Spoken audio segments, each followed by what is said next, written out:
The CARICOM Secretariat on course for renewable energy generation. Jamaica's Prime Minister and several foreign ministers conclude talks with US Secretary of State, and the first 1 million barrels of oil exported from Guyana. These and other stories are in the CARICOM News Time for the week ending Friday, the 24th of January. I am Tusankin English Francis. Thank you for joining us.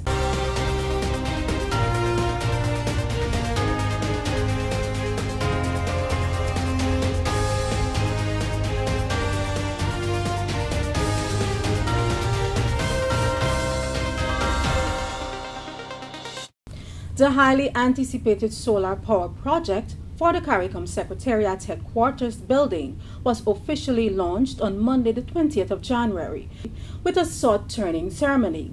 The CARICOM Secretary General Ambassador Erwin LaRocque and the Deputy Secretary General Ambassador Manorma Nandan were joined by Guyana's Foreign Minister, the Honorable Dr. Karen Cummins, Minister of Public Infrastructure, the Honorable David Patterson, His Excellency Mr. Tatsuo Hirayama, Japan's ambassador to Guyana and CARICOM. Several other senior officials witnessed the historic occasion. The Deputy Secretary General, who led the Secretariat in seeing the project to its implementation phase, said it has been guided by the CARICOM energy policy.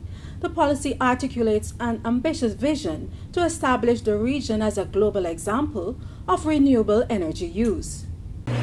Through support from the Japan International Cooperation Agency, JICA, the Secretariat was able to access grant aid from Japan to the government of Guyana to accelerate its energy objectives in particular and to transform the headquarters building into a showpiece of innovative energy management.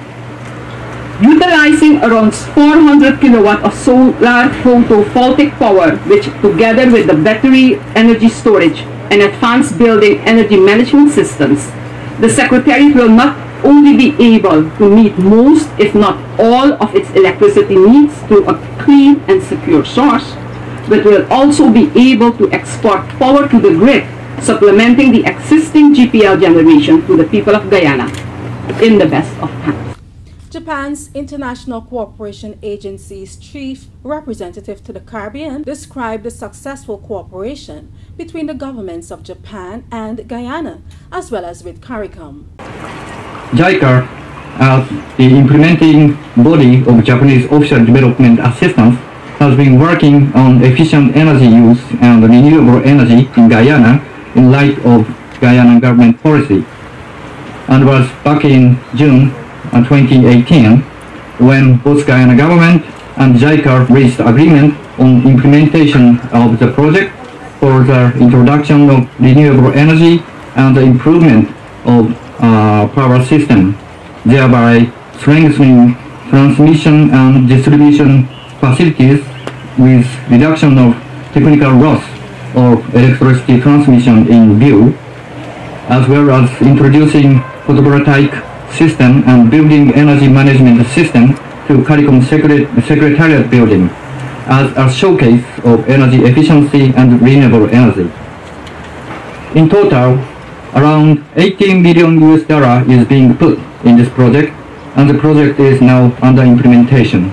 Japan's ambassador to CARICOM said the renewable energy project embodies the very strong history of cooperation and mutual support Japan and CARICOM enjoyed over the years. This project amounts to more than $60 million. Ladies and gentlemen, a reliable energy and electricity supply is also a challenge to many of us. I would like to congratulate the government of the Cooperative Republic of Guyana for successfully launching the production of petroleum, which I'm sure will boost the Guyanese economy and society for decades to come. It is also encouraging to learn that Guyana, even with abundant energy resources, is endeavoring to utilize renewable energy. Japan, on the other hand, has few energy and other resources and has to depend on the import of almost all its resources. It is therefore imperative for Japan to maintain its pursuit of renewable energy as well as the efficient use of available energy, and to continue to accumulate expertise and experience in developing a variety of renewable energy resources and methods to minimize the use of energy in various fields. Today I'm more than happy to be here at the CARICOM headquarters, whose meeting we have partially contributed to funding and to break ground for a project to make the same building completely renewable energy oriented. This is another huge milestone in the partnership between Japan and CARICOM. The new decade of the 2020s will be an excellent start toward a society that embraces renewable energy here in Georgetown. This project truly embodies our cooperation and partnership and will be remembered here for a long time. Guyana's Minister of Foreign Affairs, the Honorable Dr. Karen Cummins, in her remarks expressed appreciation to Japan for its continued support to Guyana and the wider region. She said it is fitting that the project is being housed at the CARICOM Secretariat's headquarters. I'm of the view that it is a small but tangible demonstration of leading by example in the quest to diminish huge energy costs in the Caribbean in general and CARICOM in particular, which is among the highest in the world, with its negative effects on our economies. It also adds credence to our advocacy for urgent, necessary, and appropriate adjustments internationally in the battle against climate change, from which CARICOM member states, among small island development and low-lying states, are particularly vulnerable.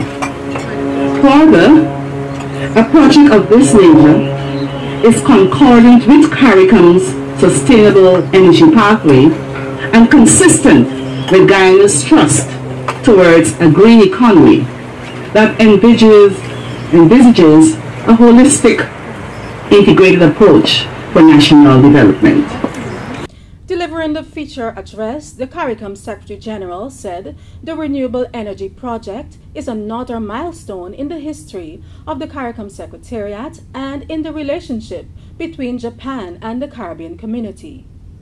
We're breaking ground today in front of our beautiful headquarters building, which was built by the government of Guyana, for which we are eternally grateful, with considerable financial support from the government of Japan. This building was dedicated in February of 2005. Apart from this project and these premises, the government of Japan has supported a significant number of initiatives in disaster management, climate resilience, and sustainable energy in our region. On behalf of the Secretariat and the community, I thank the government of Japan for their continued support and look forward to strengthening the links to our mutual benefit. I wish as well to express appreciation and gratitude to the Japan International Cooperation Agency for the financial and technical support for this project. I must also thank the government of Guyana for supporting the development of this project. The CARICOM Secretariat is demonstrating through this project that we are not constraining ourselves to only leading the policy and strategy agenda, but that we are also practicing the principles that are being promoted. Matters pertaining to security, investment, as well as regional and hemispheric affairs dominated discussions between Jamaica's Prime Minister and the US Secretary of State.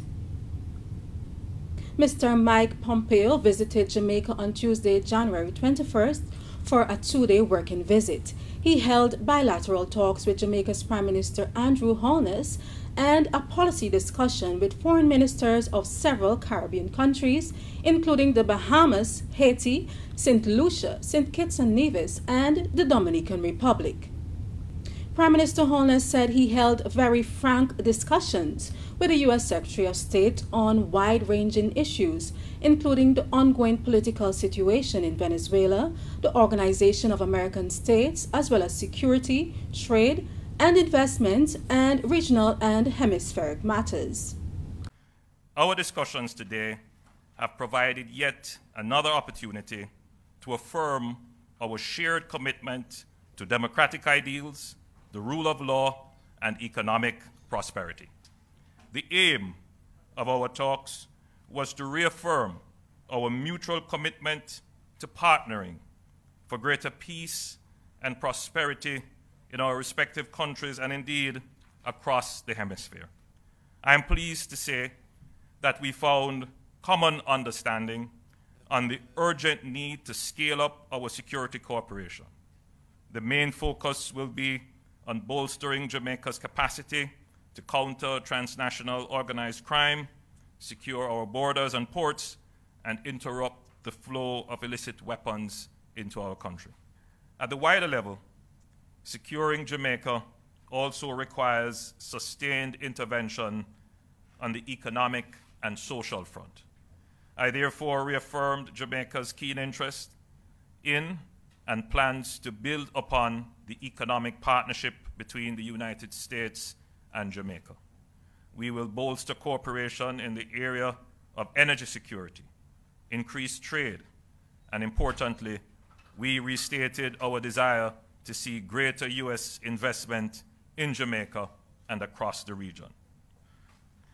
I must also highlight the critical importance of our partnership in confronting natural disasters through risk reduction, building resilient communities, and improving disaster response. We therefore very much welcome the US Caribbean Resilience Partnership launched last April, as it has given greater impetus to our efforts in this truly existential challenge for Jamaica and the Caribbean as a whole. Speaking at the policy discussion session, Mr. Pompeo said the U.S. stands ready to build on the success of the Caribbean Basin Security Initiative, the CBSI. He said the U.S. also wants to help create sound policies in the region that respect the rule of law, property rights, and enable friendly business environment. And our nations have an obligation, therefore, for our very people to work in the interest of our shared security much more closely. That's what we're already doing in the Caribbean Basin Security Initiative. Now it's 10th year, a decade on. We're having incredible success seizing drug shipments. We're helping kids stay away from crime. And we stand ready, America stands ready to keep doing those good things in partnership with countries in the region. Let's keep moving forward on those closer ties. There's an economic imperative for getting closer. We've long been bound together by commerce. Foreign Minister talked about the United States being the largest trading partner in the region. As just one example, asphalt from Trinidad and Tobago makes up the pavement of Pennsylvania Avenue. That connects the White House and the United States Capitol. But our economic ties aren't defined by government aid or remittances from members of your communities that have come to the United States. We want to build economically sustainable economies, and it is possible.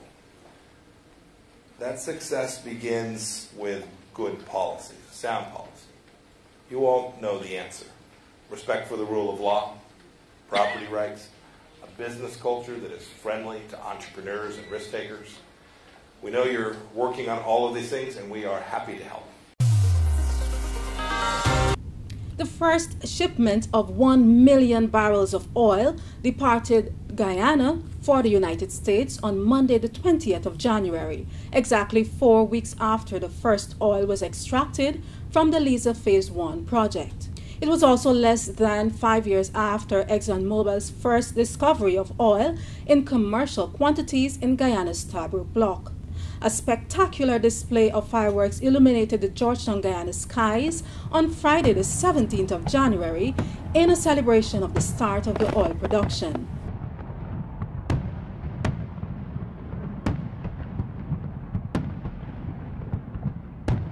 A release from the Guyana Department of Energy said the Guyana National Bureau of Standards, the GNBS, verified the first offloading of the 1 million barrels of crude light oil from ExxonMobil's floating production storage offloading vessel on Saturday, the 18th of January. The release said that oil lifts will continue approximately every 10 to 12 days, setting Guyana on course to becoming one of the wealthiest countries in the globe per capita, according to many industry specialists. The Caribbean Public Health Agency, CARPHA, said it is working closely with international health partners to respond to the novel coronavirus threat. The virus causing severe acute respiratory illness was reported in Wuhan, China in December 2019. In a situation report on the health threat, CARPHA said it will provide timely advice and assistance to Caribbean member states.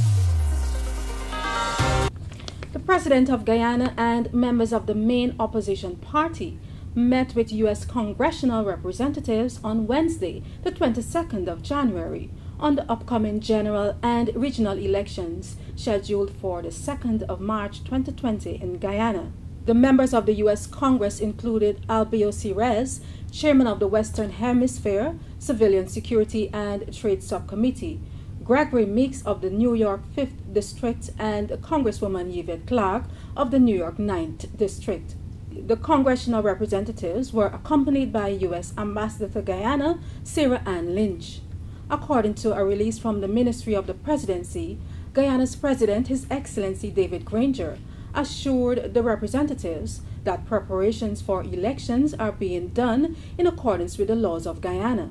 I was able to assure the US Congressional team that all the preparations which need to be made are being made by the Election Commission in accordance with the law, and that the executive branch of government has been compliant with the Constitution, and that we are working towards ensuring that the elections are indeed free and fair, and we will continue to cooperate with the Elections Commission to do so.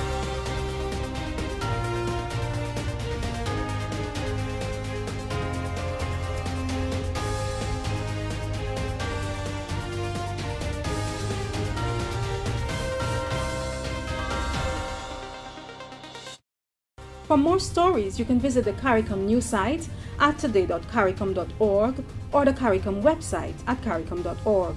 Like our Facebook page, follow us on Twitter, and be sure to subscribe to our YouTube channel. See you next time.